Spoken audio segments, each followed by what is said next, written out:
नमस्कार बच्चों। Class 10th में साइंस की बुक में हमारा चैप्टर 4 कार्बन और उसके यौगिक ये चल रहा था। तो इससे पिछली वीडियो में मैंने आपको कुछ यौगिकों की इलेक्ट्रॉनिक बिंदु संरचना आपको समझाई थी। आज की इस वीडियो में हम ओनली जो यौगिकों की संरचनाएं होती हैं उनको जानेंगे, वो किस तरह से बनती हैं करके।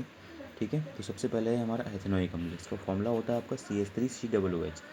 ठीक है, तो CH3 कह रहा है तो C हमने सेंटर पर रखेंगे, H इसके तीन ओर से आ गए, फिर COOH बचा हमारा, तो single bond C, single bond O, single bond H, फिर इधर बीच में जो है डबल बॉन्ड O लगेगा। अभी क्यों लगा? क्योंकि कार्बन के अंतिम कक्षक में 4 इलेक्ट्रॉन होते हैं, तो 3 तो इससे ले लेगा ये, तो कितने हो गए आपके 7 हो गए, और इस कार्बन से लेगा तो 8 कक्षक, उसके 8 जो है इसके इलेक्ट्रॉन पूरे कक्षक पूर्ण हो गए। अब जो ये वाला कार्बन होता है वो एक इस ऑक्सीजन से इलेक्ट्रॉन लेगा और एक इसको जो इससे जो लिया था उससे वापस लेगा, और जो ऑक्सीजन है इससे 2 इलेक्ट्रॉनों को लेगा, तो तब इसके जो है कक्षक 4 + 4 ये पूरे होंगे। तो इससे 2 इलेक्ट्रॉन लेता है, तो 2 इलेक्ट्रॉन लेने का मतलब इसमें डबल बॉन्ड आएगा।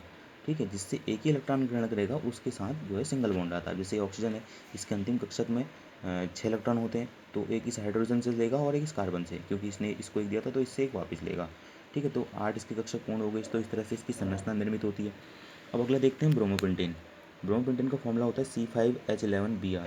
ठीक है, तो C5 करा तो हम लगातार जो है इनको सीरीज में रख लेंगे कार्बन्स को। ठीक है, पाँचों को। उसके बाद H11 करा है, तो जो इनके ऊपर 5 नीचे ऐसे हाइड्रोजन को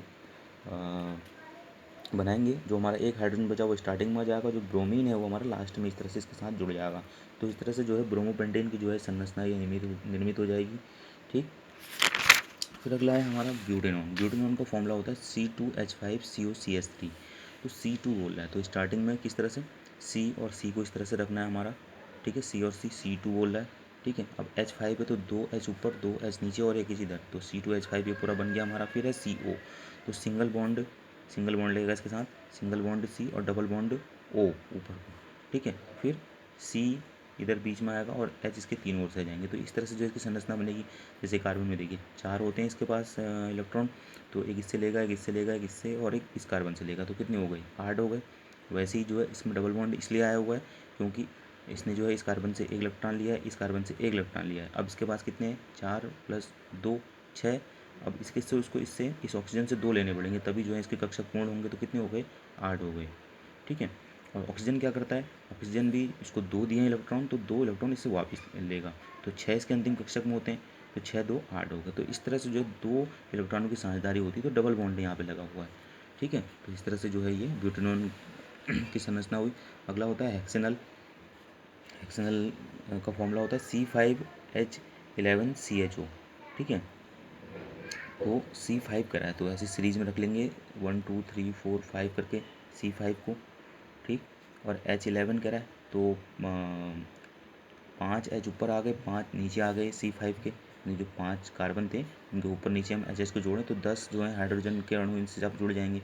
एक बचा तो वो स्टार्टिंग पे इस तरह से जुड़ता है।